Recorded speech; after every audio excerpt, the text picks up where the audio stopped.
আসসালামু আলাইকুম। আল্লাহর রহমতে সকলে ভালো আছেন। আপনাদের দোয়া এবং আল্লাহর রহমতে আমিও ভালো আছি।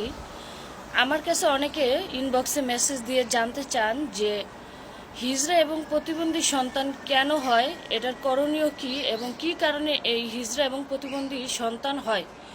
এটা বিজ্ঞানের একরকম প্রকাশ করেছে এবং ইসলাম ধর্ম অনুযায়ী হাদিস শরীফের নবী করিম সাল্লাল্লাহু আলাইহি সাল্লাম আরেকটি প্রকাশ করেছেন। আমি দুটি বিষয় আপনাদের সাথে আলোচনা করব। প্রথমত বিজ্ঞানে আলোচনা করি।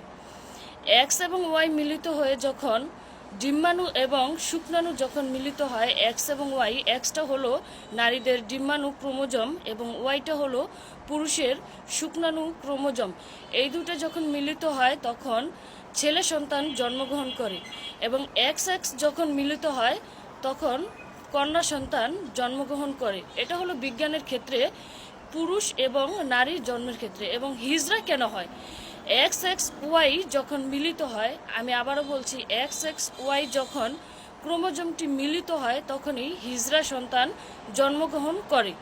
এবার আসি প্রতিবন্ধী সন্তানের ক্ষেত্রে।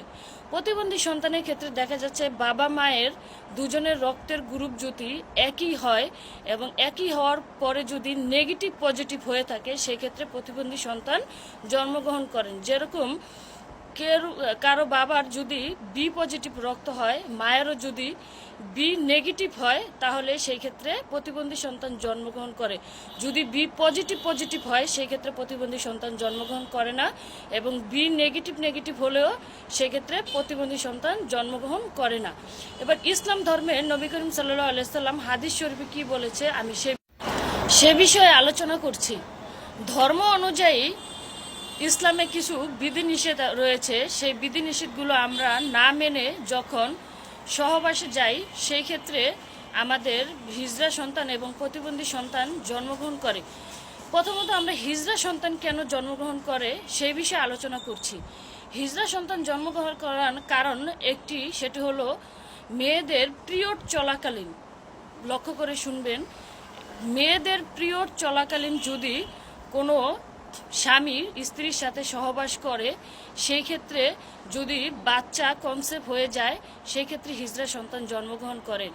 ইসলাম হাদিসে আছে যে পুরুষের ওই সময়, মানে সহবাসের সময়, পুরুষের উপরে জিন ভর করে থাকে, আর এই জিনের কারণে হলো গিয়ে হিজড়া সন্তান জন্মগ্রহণ করে। এবার আসি প্রতিবন্ধী সন্তান কেন জন্মগ্রহণ করে। ইসলামের সুস্পষ্টভাবে বিধিনিষেধ রয়েছে যে সহবাসের সময় কখনোই স্ত্রীকে পুরুষের উপরে উঠানো যাবে না। যদি উঠানো হয় ভুলক্রমে, সেই সময় যদি কোনো স্ত্রীর সন্তান গর্ভে চলে যায়, একেবারে জরায়ুতে ডিম ফুটে, তখন যদি ডিমের ভিতরে শুক্রাণু প্রবেশ করে যায়, সেই ক্ষেত্রে প্রতিবন্ধী সন্তান জন্মগ্রহণ করে।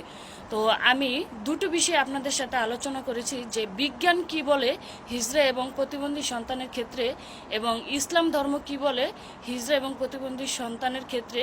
এই দুটো বিষয় আপনারা খুব ভিডিওটি না টেনে খুব মনোযোগ সহকারে দেখবেন। একটা টপিকস যদি বাদ পড়ে যায়, সেক্ষেত্রে আপনার একটি ভুল সারা জীবনের কান্না হতে পারে। অতএব ভুল করা যাবে না, ভিডিওটি না টেনে সম্পূর্ণ দেখবেন এবং ধর্ম এবং বিজ্ঞান মেনে তারপরে স্বামী স্ত্রী সহবাস করে একটি সুস্থ সন্তান পৃথিবীতে আনুন। একটি সুস্থ সন্তান পৃথিবীতে আনা আপনার জন্য যেরকম ভালো, সমাজের জন্য ভালো এবং সন্তানটির জন্য ভালো। অতএব আমার ভিডিওতে যদি ভালো লেগে থাকে অবশ্যই লাইক এবং সাবস্ক্রাইব করবেন আমার ইউটিউব চ্যানেলটি। ধন্যবাদ সকলকে। আজ এ পর্যন্তই। পরবর্তী ভিডিও নিয়ে আসব আপনাদের, সেই সময়ের জন্য অপেক্ষা করবেন। খোদা হাফেজ।